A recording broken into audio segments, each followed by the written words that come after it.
While it wasn't the season any of us were asking for, it is certainly one to remember. Let's look back at the crazy and improbable 2021 Nebraska football season. Hi, I'm Aaron Muller, and this is episode 27 of the Cobsmacked Podcast. This is a Nebraska football podcast where we cover the Husker season and team news as it progresses throughout the year. If you enjoy the content, please consider leaving a like and following, subscribing if you're on YouTube. It helps me reach more ears and helps me spread the podcast. First, we're going to start out. We're going to do a quick recap of the games, going through the schedule of the 2021 season, going through the scores, some of the highlights, maybe some of the game probabilities that we had. Starting off, we're going to go to the Illinois game. So we lost at Illinois 30-22. Midway through the first quarter, we had a 80% win probability. We should have won that game, as we will be saying a lot at the end through this recap. It was Brett Bielema's first game as the head coach of Illinois. The backup quarterback came in late into the first quarter. I believe Brandon Peters got hit, sacked, hurt his ribs. So he went out. The backup come in. You would assume in that situation that your team has an advantage there, but he came in and he played outstandingly. He only missed 3 passes the entire game. I believe he threw for 2 touchdowns, no interceptions. We also spotted the first signs of kicking problems as Connor Culp missed 2 of the point-after attempts. That's not why we lost this game particularly, but a lot of little things. It looks like we came out there rusty. The beginning of the game was bad. We kind of caught up later on, but I mean they got a pretty substantial lead through the first 3 quarters. But that was the first signs of problems that we had going into the season. Next game we had against Fordham. We won that one 52-7. That wasn't anything unexpected. We were actually favored by 42 points, which we covered that spread. Again, it's an FCS team though. We should have beaten them. We did beat them. Although as we were watching it, I felt like the game was a lot closer than it should have been up till the end. At the end, I think our talent and our depth kind of overwhelmed an FCS school like it should, but the game was a lot closer than it should have been for the first 3 quarters or so. Next game up, we have Buffalo. We won that one as well, 28-3. We covered the 13.5 point spread we were favored by. But in this game, you've seen Connor Culp again strike. He missed 3 field goals in this game, and he went 0 for 3. He didn't make any that game. So, again, I mean, you're kind of seeing these things, but these games we won. So we won this game, and he's missed 3 field goals. It doesn't seem like a big deal, but that makes a big difference when you're missing 9 points off the board. I believe we also had 2 touchdowns got brought back from penalties in this game as well. Next game up. So this was a big game. This was a game that a lot of people had circled on the calendar because it was a big rivalry with Oklahoma that they kind of rejuvenated. I believe this was the 50th year anniversary for this game as well. It was in Norman, Oklahoma, and they were ranked number 3 at the time. We kept the game close, but we still ended up losing that game 23-16. It was a game that we were supposed to get blown out in, though. A lot of people, both the predictors, as far as the betting lines go and stuff like that, but a lot of the fans as well thought, on both sides, not just Oklahoma fans talking crap to Nebraska. Nebraska fans, a lot of them thought that this was a game that we were doomed from the beginning. But Oklahoma never led by more than 9 points until there was like 10.5 minutes left in the game, in which case they pulled ahead. We still got within a touchdown. We had 57 seconds left at the end of the game to try to go and tie the game, but we fell short ultimately. But Connor Culp once again missed 2 crucial kicks. It was to the point where Scott Frost brought him out and brought in a freshman kicker, I believe, to kick a point after, and that ended up getting blocked, and it was returned for 2 points. So you have 2 missed field goals, and then you have the blocked punt that switches over for 2 points for Oklahoma. That's a swing of 8 points, and we lost by 7. So it's going to happen a lot as we go through the recaps, but special teams in general is pretty bad, but the kicking issues kind of spark up here and there. Next game up, we have Michigan State game. So it was at Michigan State. They were ranked number 20 going into the game. This was a game that we had a chance to beat a ranked team on the road in any ranked team at home or on the road in Scott Frost's tenure here. But we had a chance to win it. We should have won the game. This one is probably one of the worst ones on the schedule as far as going back and looking at how it played out. But midway through the fourth quarter, we had a 94% chance to win the game. And then they returned a punt that was shanked to the wrong side of the field, according to Scott Frost. It was supposed to go left, went right. It doesn't matter. The guy took it back to the house, and that 94% win probability went right down the toilet. You find out after the game. You find out actually after the Ohio State game a few weeks later that Martinez broke his jaw in this game. I remember you go back and watch the game. He gets hit like low up under the face mask, and he's checking his teeth. He feels like he lost some teeth or something, but he actually broke his jaw. And so for the remainder of the season, you see him playing around with a rubber band to try to keep his jaw aligned, rather than ending his season early to get surgery to fix it. He just plays through a broken jaw, which you have to give him some props for as well, even though it might not have been the best decision as far as the team goes. We ended up losing that game, though, by 3 points. It was a close game. We had the game won going into the fourth quarter. Most of the game, midway through the fourth quarter, we were still up. We should have won the game, but just one of those things where, a few plays are the difference there. Next game up, we have a win against Northwestern. We beat them 56-7. What looked like Nebraska's best full game. So the offense played well all game. They played well. Wide receivers looked good. Running backs looked good. The defense looked good. Didn't really have any big special teams gaffes. It was a very complete game all around, and you've seen then what the potential was for the team, even though Northwestern was not good this year. It looked like a Big Ten game, and it looked like how Nebraska should look if they're running on all cylinders. Nothing really to say there. So moving right on to the next game. This was another big game on the schedule. We lost to number 9 Michigan. So they were a top 10 team coming into Lincoln. The atmosphere was pretty electric. We didn't have, even though we haven't had the season we wanted up to this point, we didn't go into this game thinking we were going to lose it. At least me and a lot of the players. I mean, from the sounds of it, everybody thought that Nebraska could win this game. And we took the lead with 7 minutes left. We took the lead 29-26. But in the final 3 minutes of the game, Michigan kicks 2 field goals, and Adrian fumbles the game away, essentially, on a play that a lot of people think should have been blown dead for forward progress. But he fumbled it nonetheless, and we lost the game. That was kind of the turning point, I feel, for Nebraska. It was a close game. It was a game, again, that we should have won. You go ahead with a game that the points were not coming easily, but you go ahead with 3 points with 7 minutes left, and then somehow just kind of the game slips through your fingers. And I feel like we put so much into that game that to not come away with a win just kind of sapped the energy and the motivation from the team. Because going into the next week at Minnesota, you really seen that play out. We lost the game 30-23. This was probably the worst game for me to watch. I did not like watching this one at all. The 30-23 is actually pretty. I mean, this was a game that we could have lost by 2 touchdowns. We scored a touchdown with like 1 minute and 10 seconds left to make it a 1-score game, but otherwise we could have lost this one pretty easily by 2 points, 2 scores. The Huskers were favored going into it. Minnesota was down to their 3rd-string running back. In fact, this running back that played in this game ended up getting injured, so not in our game, but he ended up getting injured. Minnesota's just had a terrible year with their running backs getting season-ending injuries. Their quarterback, though, he threw 2 interceptions.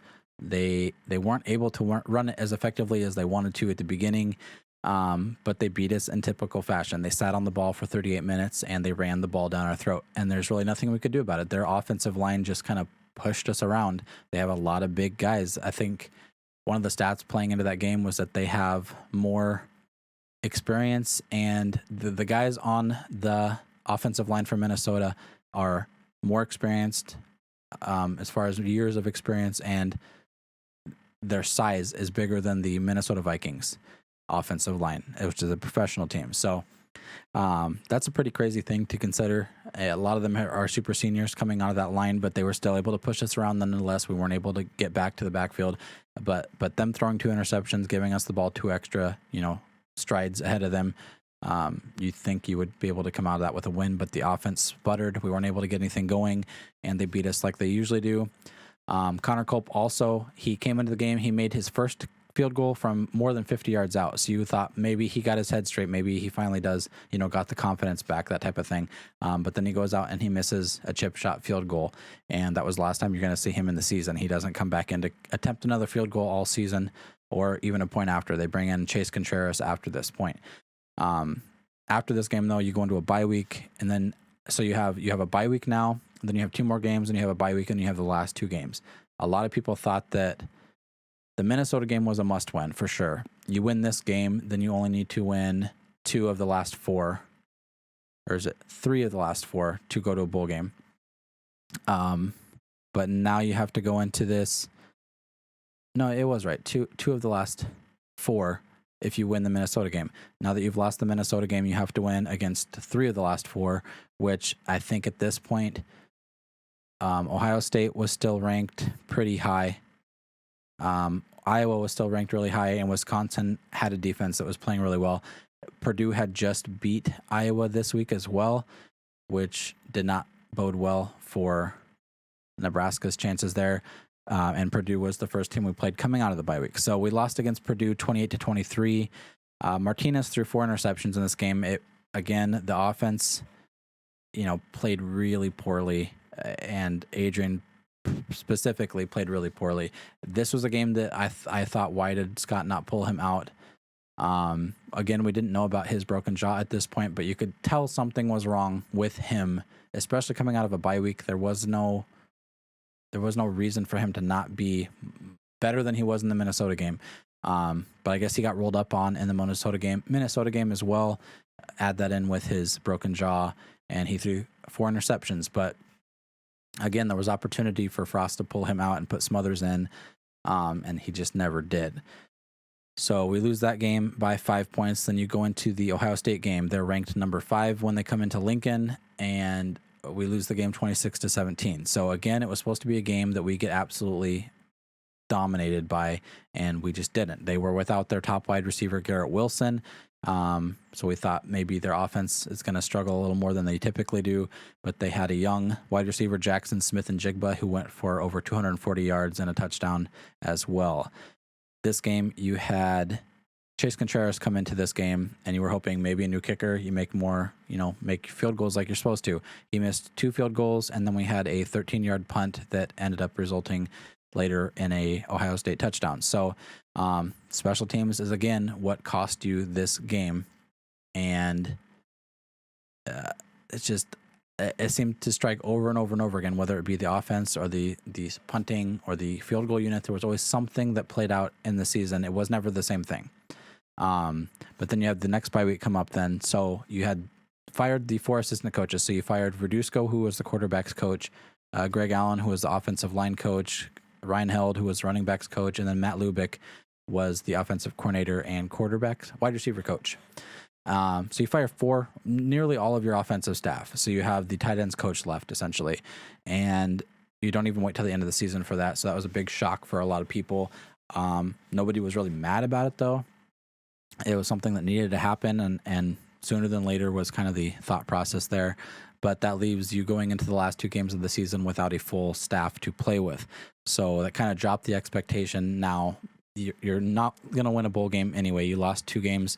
You needed to win 2 of the last 3 or 3 of the last 4, and you weren't able to get it done. So now that the bowl game was out of the question, they let those coaches go, and you're going into these games, and you're kind of wondering how Nebraska is going to come out and play, since a lot of these guys have such a good relationship with their position coach. Are they going to be able to come out and play still with that same motivation and same fire that they had been previously? You go to Wisconsin, they're ranked number 15 when you go in there, and again, it was a close game. We lost at 35-28. But Wisconsin does what Wisconsin does, and they had a 17-year-old Braylon Allen run for 228 yards and 3 touchdowns. He was the difference in the game. We weren't able to stop him. We weren't able to stop Wisconsin's offensive line, even though they weren't as good as offensive lines for Wisconsin have typically been. But the difference there was that Braylon Allen was an incredible running back for Wisconsin. So how many times have you heard that? But Adrian also struggled a lot in this game. He got injured a lot. Previously coming into it, he had that sprained ankle, he had the broken jaw, and then he gets injured again. He hurts his shoulder in this game, and he still plays, most of the game. I think he kind of came out a few drives, but he ended up finishing the game. And this is another one of those points where Scott said later on that, yes, he hurt his shoulder, but we didn't think he was going to come out in the second half, but he came up to me and said he wants to go. that's kind of a point where you think Adrian's struggling to make the throws he needs to make. He's banged to all hell. At some point, as a coach, you need to be the one to say, like, that's not what's best for the team. You want to play. I understand that you are a competitor. You have the fire there to go, but you're Frankenstein. I can't allow you to go on the field and possibly make a mistake that cost us the game. And, I mean, he ended up throwing picks. So, last game of the year. So you have Iowa. Iowa's Iowa. It's a rivalry game that we haven't been in a long time. We haven't won. I think we've won once since we joined the Big Ten, and it's just been terrible to listen to. But this game felt good for 3 quarters, and then it just felt the worst. So we go against number 16, Iowa. They are no longer in the top 5. They were top 5 at one point. I think they were actually top 2 earlier in the season, but they dropped down to 16, and they beat us 28-21.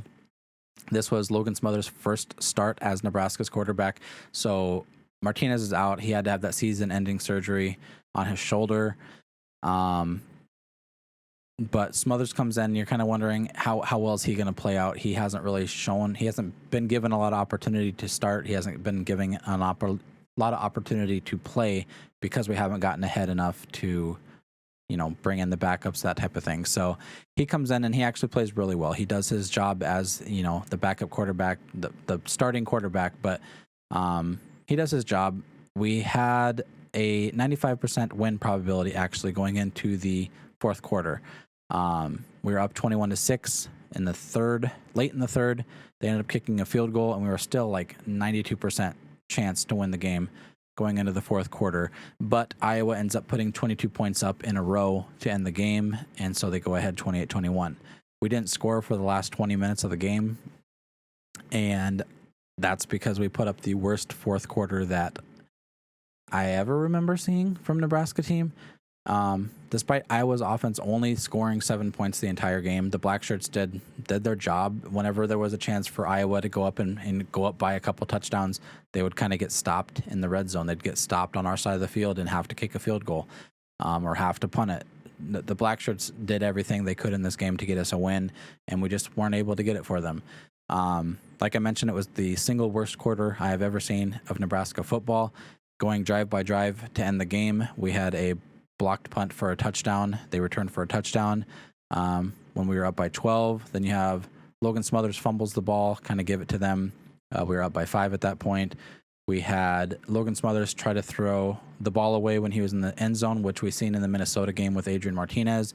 It's an intentional grounding, but since it happened in the end zone, it stands as a safety. We were up by 3 at that point. The game was tied in the fourth quarter. Late in the fourth quarter, we got the ball back. You have a chance to go down and take the lead back, and you go 3 and out. Then the next drive, you're down by 7. You drive the ball deep into Iowa territory with a chance to tie it with 43 seconds left. You throw an interception. So you have blocked punt, you have a fumble, you have intentional grounding, which results in a safety. You have a 3 and out, and then you throw an interception to end the game. So worst fourth quarter in the history of Husker football that I can remember. There might be one, but I don't remember it, so that didn't happen. But so looking back at the season as a whole, that seemed like a ton of negatives. All of the highlights from the games seemed to be negatives and things that went wrong, because that was the entire season. In a nutshell, what went wrong. So obviously nobody's happy with a 3-win season, but the way it happened was extraordinary to say the least. There was a lot of things that kind of left you shaking your head like, what just happened? Some are still upset that Frost didn't get fired over another losing season. This is his 4th straight losing season. Others are calling it the greatest 3-9 team of all time. We do have the record for the most single-digit losses in a single college football season with 9. But like I said, some of those left you shaking your head like, how did that happen again? And it never was the same way. It was like torture, because even when you were ahead, you were wondering, like, how are we going to lose this game? We lost the game differently every single time, and it was like against all odds. We had, like I mentioned, we were up in the 90% to win most of those games that we lost, especially the Iowa one. And you were up 21-6, and you fumble the ball away. You fumble the game away. You throw interceptions. You have a blocked punt for a touchdown. It was always just something different. And every loss seemed to be more heartbreaking than the last. And you capped it off with the Iowa one, which is the most painful. But like I mentioned, it wasn't my least favorite, even though it was the worst as far as Iowa being probably the team I won't say resent the most, but something like that. I lived there. I just don't like playing Iowa. I don't like losing to Iowa. I love playing Iowa. I don't like losing to Iowa, but that's all I've known for a long time. So I think if I had to go back and point to the games that I hated the most, you look back at the Michigan State game as one that we had won. We had a chance to go on the road and beat a top 20 team, and we had the game won. We had it in our hands, and we let it slip away. That one I don't like because you go back, as I went back and did the recap for that game, I looked at the stats, and I couldn't believe the discrepancy in how much we beat them by in the game of football, and we still lost the game. We had a ton more possession than them. We had a lot more yards. We were able to move the ball on them, and we just weren't able to score, essentially, is what it boiled down to. And then the one big mistake on the punt is what cost you the game. We were ahead in every category, though, and that's one of those things where you can't trust the stats in a football game. You have to play by what you see on the field, and it wasn't good enough. We beat them in every meaningful category, and we still lost. So that was one of the harder ones to watch, but my least favorite of the year was by far Minnesota. So the Minnesota game, it wasn't because I have some deep-seated hatred for PJ Fleck or losing to PJ Fleck. I still think he looks like the principal from Phil of the future. But it's not because I hate him. I actually don't mind him as a coach. I think he's a great coach. He's a little quirky, but that's fine. It was because of the way our team played. It wasn't anything to do with Minnesota. It was the way our team went out there, and they played with no motivation. They played with no fire or no juice, as Cam Taylor-Britt put it. We were lacking juice. We just looked like we weren't ready for the game, and it was a must-win. We went into that game knowing that there was a bye week coming up, knowing that we would have to win 2 more games after that to make a bowl game for the first time in forever, it feels like.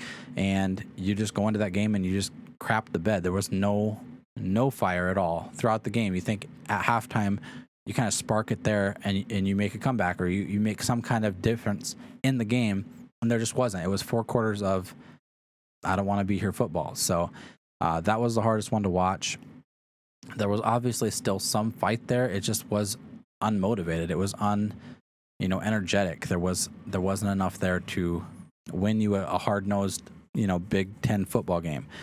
There was lots of areas of concern, though, looking back at the season as a whole. But like I mentioned, it fluctuated from being, a specialist problem to being a field goal problem to being a punting problem to being offensive to blame, defensive, very little defense to blame. But kicking was definitely an issue. There was special teams as a whole was an issue, but we missed 8 field goals in 4 games. So we attempted field goals in 8 of the 12 games, and in the games that you did miss a field goal, you missed 8 of them. So in the last 6 games, Frost attempted no field goals in 4 of them. So you attempted field goals in 2 of your last 6 games because of these issues. It's like you got afraid to kick the ball.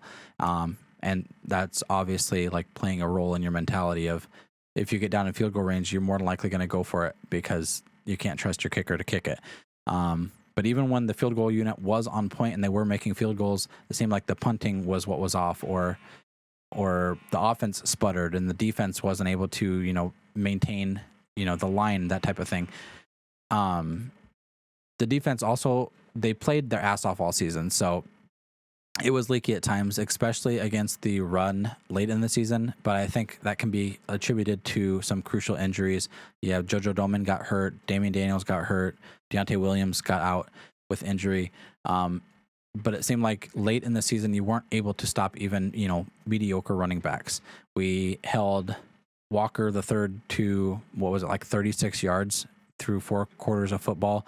And you weren't able to hold other guys to, under 100. They were able to bust it out on you. So it was never one area that kind of lost you a game. It kind of just moved around, and the blame was, just kind of shifted around. And nobody pointed the finger to anybody in particular. But just watching the football game, you could look at a lot of different areas that needed help.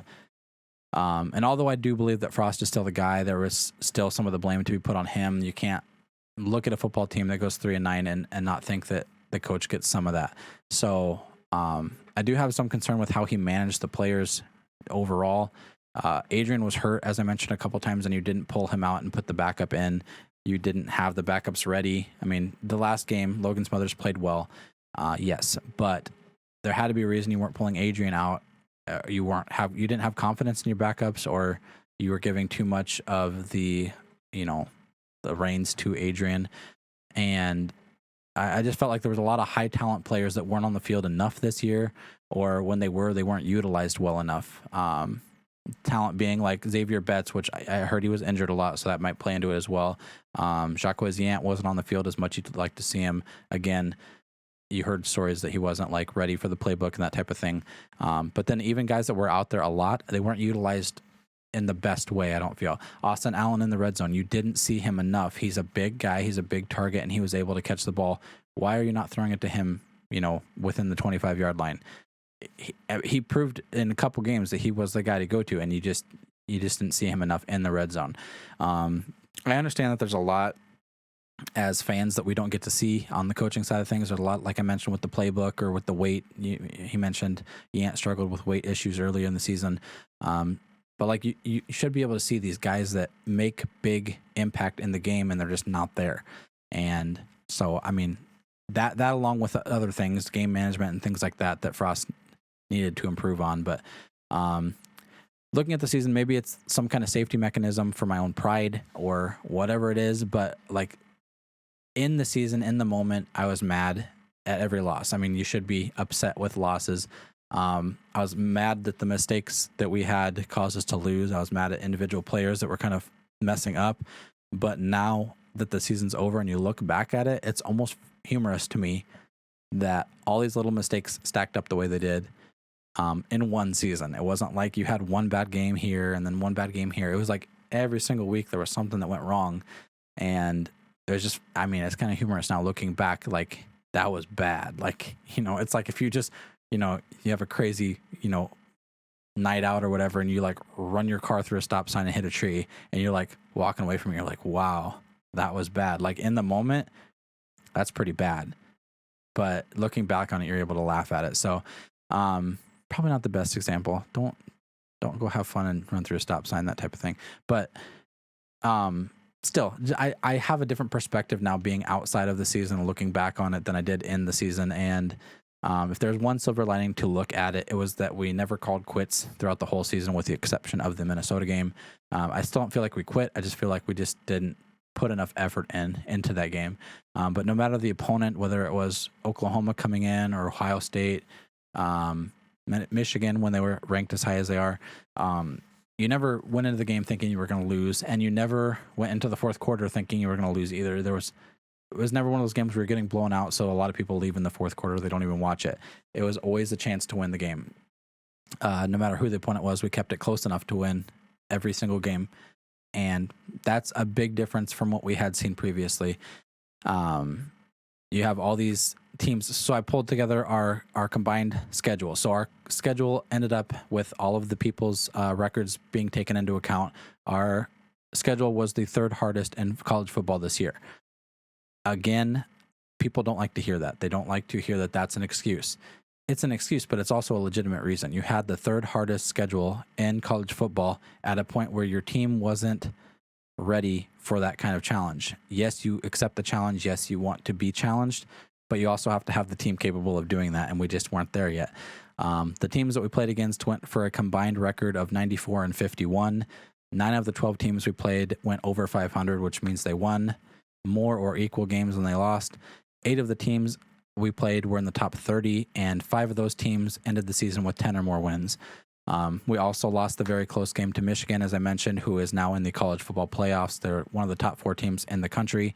And even after the bowl game was not attainable anymore, though, they still fought all the way up to the end, all the way up through the Iowa game. They fought to the very end. And that's why you heard the close comments all year. You hated hearing it towards the end because you heard it so much, but that's why you heard it, is because every single game you fought, every single game you were close, and you played so many good teams this year that you should have punched through at least more than once. I was actually trying to pull up, somebody did some stats on Twitter, and I was trying to have them pull up more. What's the probability that we lose all of these single digit games in one season? And initially the result was like, you have like a 10 times more likely to win the lottery or get struck by lightning than you are to lose all of the games in the manner in which we did in the same season. And, you know, that's, like I said, it's improbable that the season ended the way it did, and we managed it. So are we living in a simulation? Who really knows?